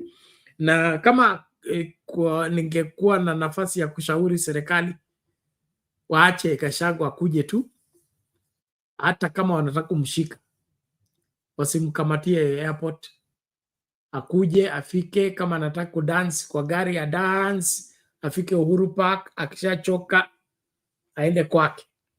Akishafika kwake kupumzika kiasi, alafu wamkamate, so that kusikue na drama yoyote ya kusema wananionea ama wataki. Kwani wanamuokopa Penat?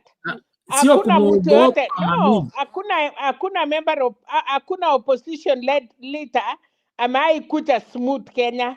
So si lazima iwe ni Gachagua anawati, ikuwe vile inakuanga. Mimi nilikuwa napeana ushauri, maoni yangu tu, kwenda kumpinga ama kumzuia Gachagua airport ni kumjenga ama kumchukulia kwamba amekuwa nini? Amekuwa kitu cha kitisho cha kutisha serikali.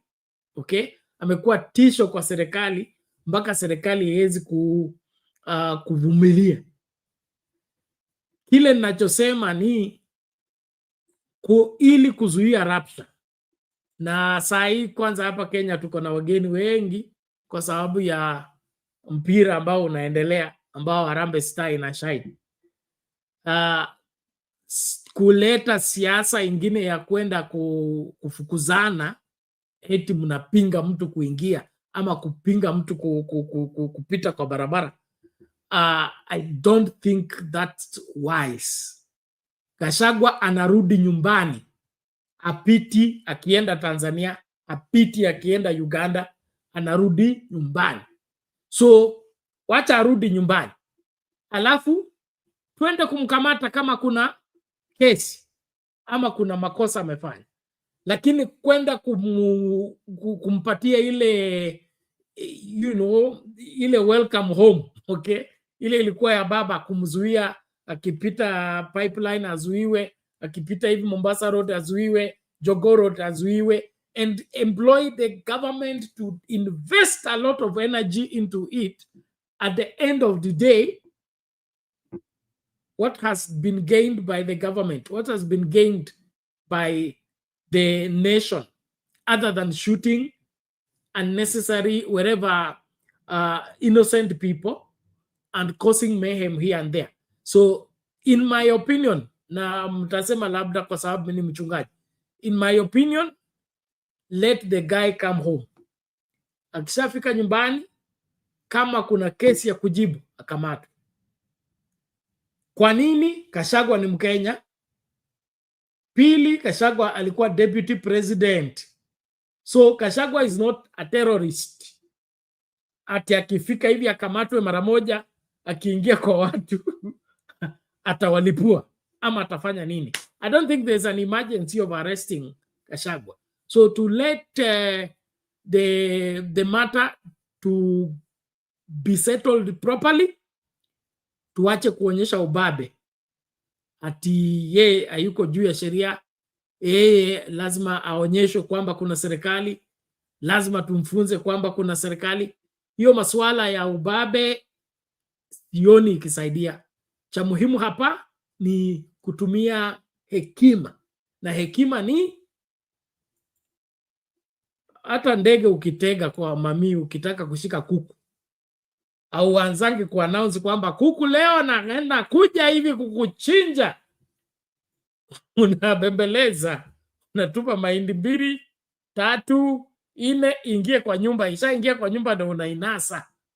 So hii drama ingine tunataka kuleta eti tunaonyesha ubabe kwamba tuko kwa serikali, tumekaa sawa sawa na kuna mtu atatutisha.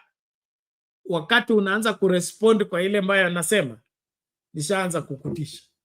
Lakini kama anaongea na tumetulia, tunaendelea kufanya kazi yetu, tuna focus na kufanya kazi, wakati anaanza kuinterfere na hiyo kazi, ndio tunamnasa.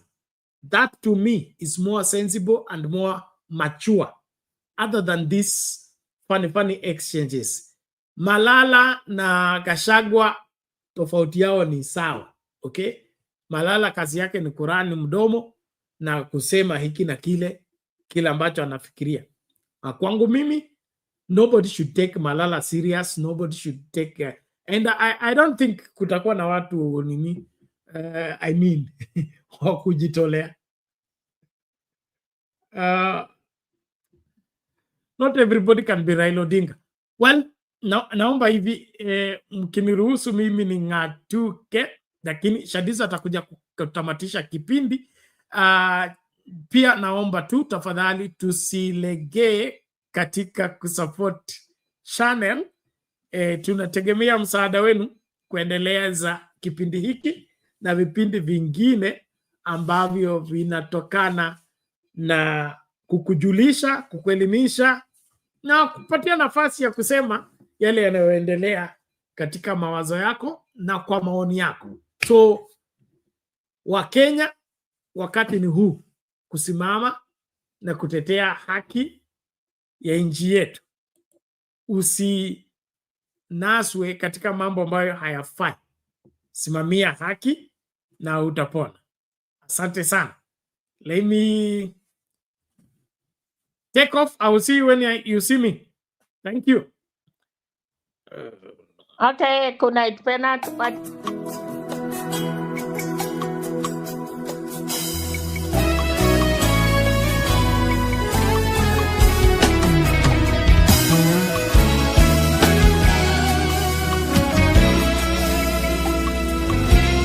Mwamba ulio imara, ndani yako nitajificha. Ndani yako kuna vyote, kuna nguvu, watawala duniani na mbinguni. Ndani yako kuna vyote.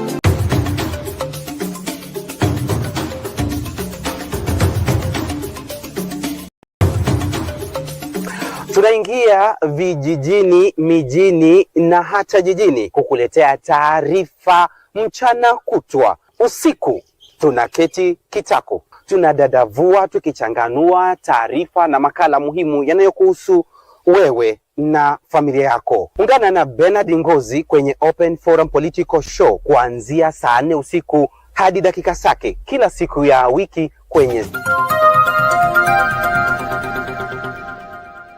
Tonight. Basi yule mtoto akasema ile siku moja mimi sijaenda kanisani na Yesu Kristo anakuja. Because kuleta ndege ya Chief of Defense Forces down is not only negligence but criminal negligence. Nilikuja hapa hadi ya Gor nikamwambia mchague.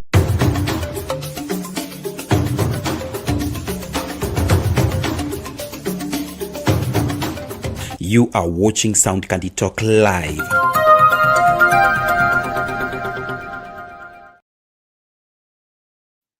Wow, good day, ladies and gentlemen, and welcome back for this moment. I thank you for those who are still watching. I thank you for those who are still tuning up as we are checking out for Obungo and what they are planning or what they are doing into. Mutalisema kwamba juzi, like when you are fed too much, you get used to it, then you lose the focus.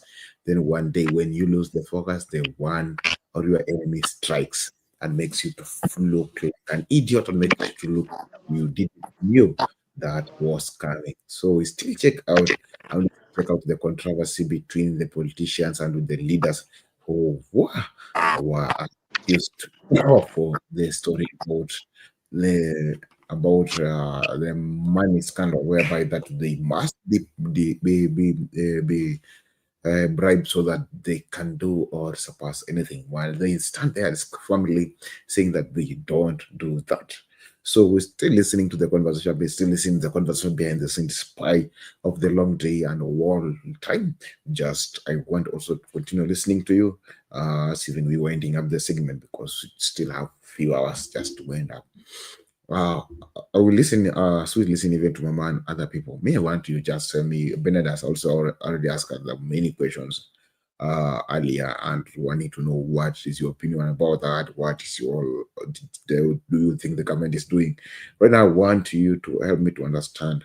Okay, if this government is doing some things like this or things like this, what we expecting, or what is our expectation from the people who are being accused or being say that they have stolen the money, and yet they said that they don't have the money, and yet no one has proven that is innocent, because Kenya is the only country whereby you can find that somebody can hire 20 lawyers to prove that he was innocent, yet he knew he is the one responsible for it. What do you feel?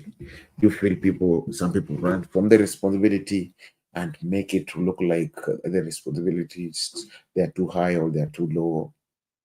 I just want to listen to you.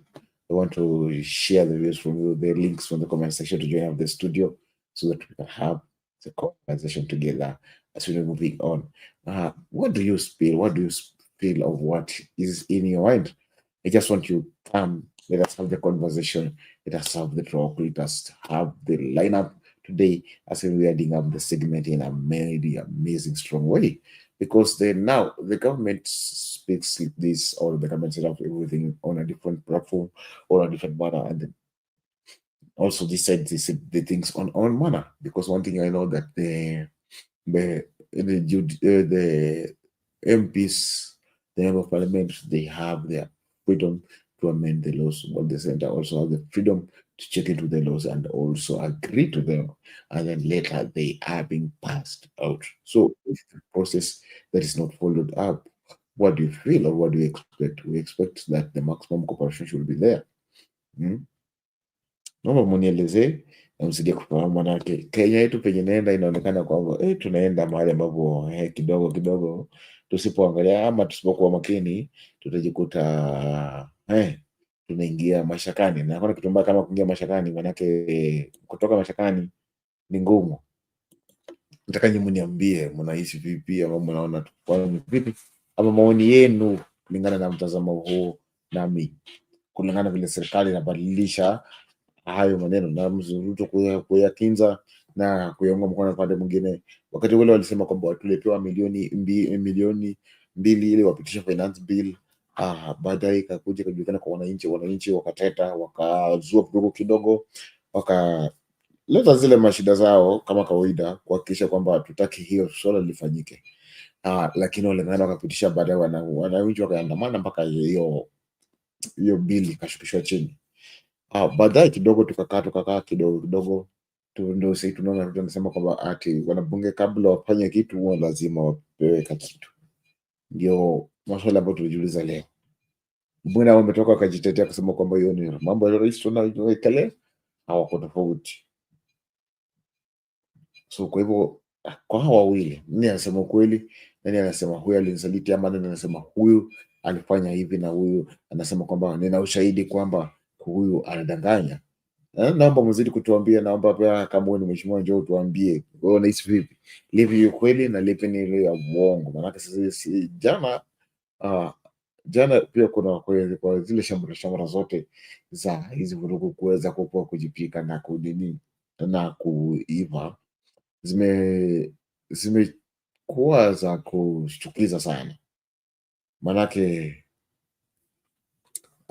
kulingana na vile maoni ya serikali ama maoni ya rais na maoni ya watu wengine ni maoni mbili tofauti, na kila mmoja anajaribu kutetea upande wake. Kile tulibaki kutetea upande wetu ama tulibaki kufanya.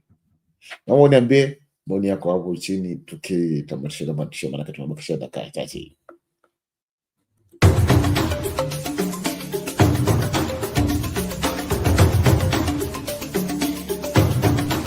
Unatazama Sound Candy Talk Live.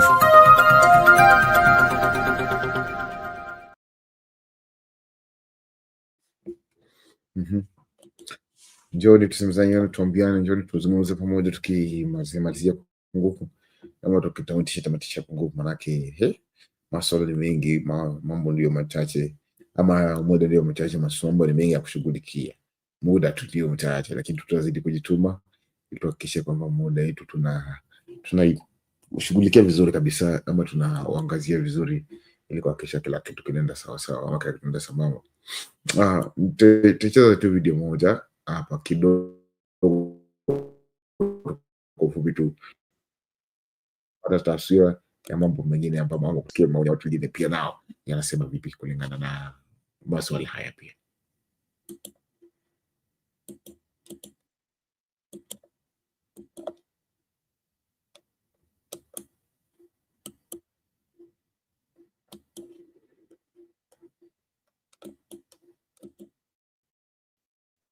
August 2025.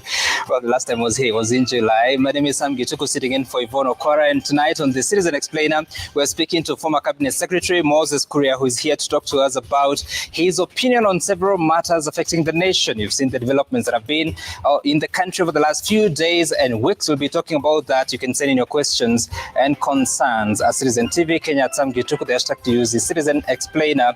But first, here are the top stories tonight. Anti-corruption offensive. President Ruto forms multi-agency team comprising 10 agencies, including EACC, NIS, ODPP, and DCI to tackle graft. We are actually doing active investigations on various individuals, and as and when that kind of information is available, we'll share with members of the public, or you'll see the consequences. Joining the extortion probe, EACC trains guns at members of parliament suspected of extortion. For the president to come and explain who are those people who are demanding bribes, who are those people who are given bribes, because you cannot try parliament in a kangaroo court. I have received some letters about members that I would have presented to the agencies on different things. We are not extortionists.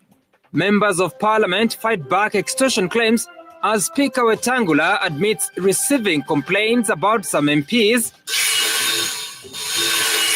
Chan 2024 ticketing provider MOOC holds ticket sales for Harambee Stars versus Madagascar quarter-final clash set for Friday. Good evening. Our sign language interpreter is Yola Nzale.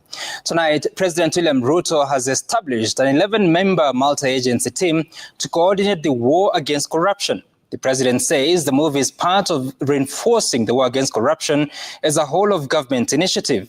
Independent offices like the Office of the Director of Public Prosecutions and the Ethics and Anti-Corruption Commission will now be required to nominate representatives to the team to be headed by an official from the Executive Office of the President. Stephen Letona reports on the latest presidential initiative following Ruto's spirited accusations against Parliament that it is becoming a free market of corruption and extortion.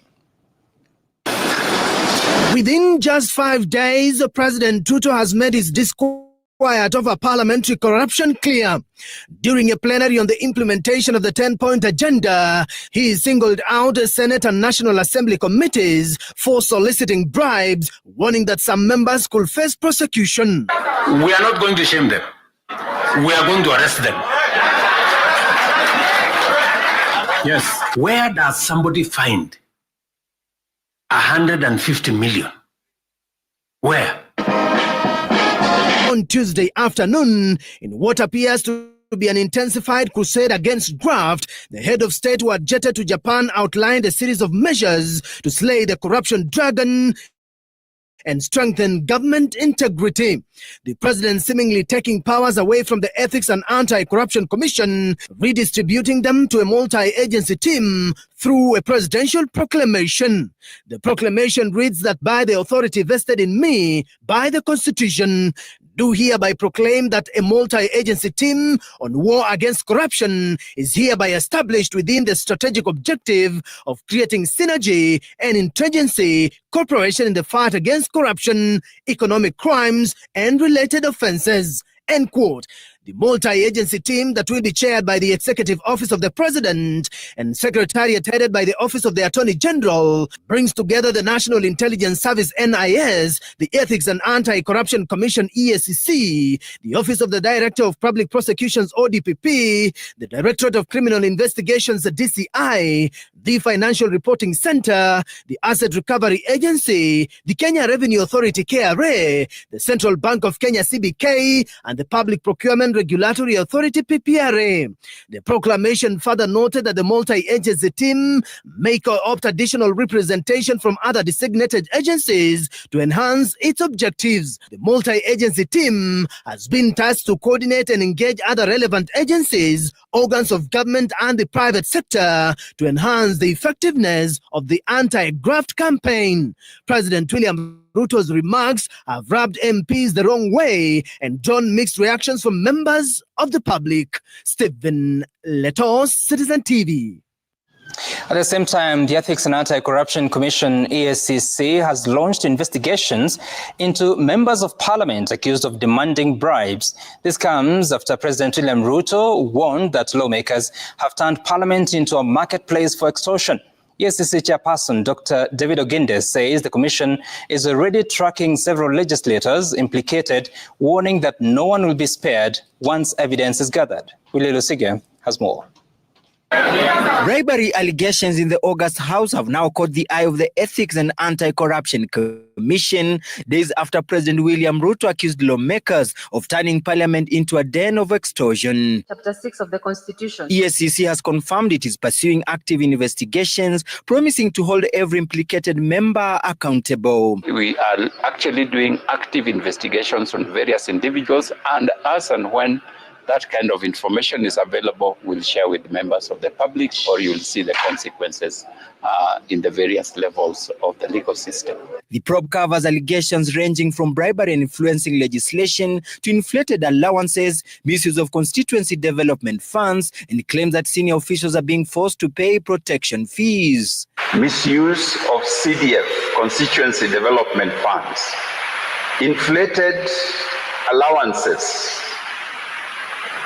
payments by various individuals who want themselves to be protected. The anti-graft body says it has already met the Speaker of the National Assembly and Senate and will consult them again, emphasizing that Parliament is a privileged institution and the cooperation is crucial for the success of the investigations. We would like to find out, are there specific individuals who are particularly engaged in this, and what can be done, not just to punish the current one, but to stop the whole process completely, so that those people who may have been hiding behind politics, behind patronage, would then have nowhere to hide when we go for them. Civil society organizations have also weighed in, urging the president to substantiate his remarks by presenting evidence to investigative agencies. So if he has evidence, we hope that he has already provided it to the investigating authorities. If he hasn't, we expect that he will provide that evidence so that thorough investigations can be made. The Ethics and Anti-Corruption Commission has said it has begun investigating allegations that Parliament has been turned into a den of corruption, but insisting Parliament being a privileged space, the success of the probe depends on its leadership. Willie Lusige, Citizen TV, Nairobi.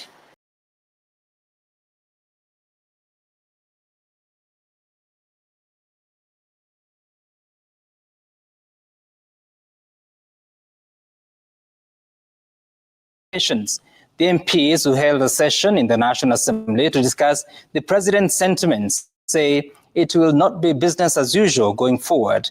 The legislators fought back even as National Assembly Speaker Moses Wetangula admitted receiving complaints against some of the MPs' conduct. Gatete Njoroge has that story.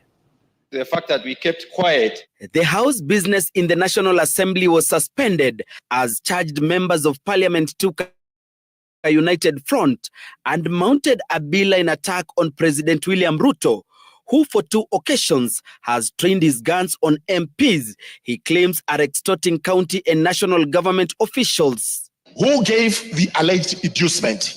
Number 3, what was the purpose of the inducement? How many pipes are leaking government revenue to private pockets? Do your work as members of parliament. Let us call them out. Let us take the war to them. The MPs who questioned the sudden hostility from the executive say the allegations are more political than a genuine fight against corruption, which could be more rampant in the executive than the legislature. It must be that they want to salvage their political aspirations at the expense of the members. They must have realized that many members perhaps are unpopular, and so they want to throw them under the bus. If you're the president and you know those who are stealing, why don't you arrest them? Why do you come to tell us? What do I have to do with it? You are the president. You are saying you want to fight corruption. And you know those who are stealing. What are you waiting for? If it is corruption everywhere, and it must be fought in that manner. But if you want to make it sectional, Mr. Speaker, then you lose the war on corruption. As the MPs fought the allegations on the floor of the House, members of Senate County Public Accounts Committee were breathing fire, asking House speakers to summon President Ruto to adduce evidence over claims that governors are asked to part with up to 150 million shillings in bribes. For the president to come and explain who are those people who are demanding bribes? Who are those people who are given bribes? Because you cannot try parliament in a kangaroo court. But even as the leaders put a strong defense, National Assembly Speaker Moses Wetangula admitted receiving complaints against some of the MPs whose conduct have caught the eyes of investigative agencies. I have received some letters about members that I would have presented to the agencies on different things. Sometimes I call you, I talk to you, and you correct your ways. Let's also uphold our integrity. I have given you an opportunity this afternoon. Waswahili wanasema muue mkala, lakini haki yake mpe. The MPs and senators now say the Riot Act from the executive will not deter them from executing their mandate as stipulated in the Constitution. Order, honorable members. Gatete Njoroge, Citizen TV, Nairobi. Honorable members. We'll shortly be speaking to the former Cabinet Secretary Moses Kuria on regards to that development on the war against corruption shortly from now. But first, a coalition of human rights organizations, lawyers and health professionals has strongly condemned the government's decision to charge dozens of arrested protesters with terror.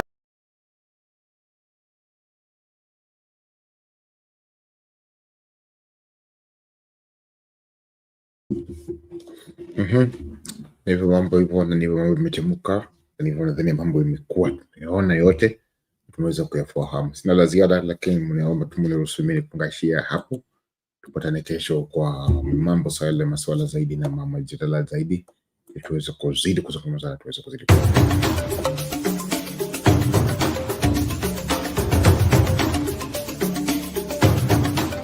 You are watching Sound Candy Talk live.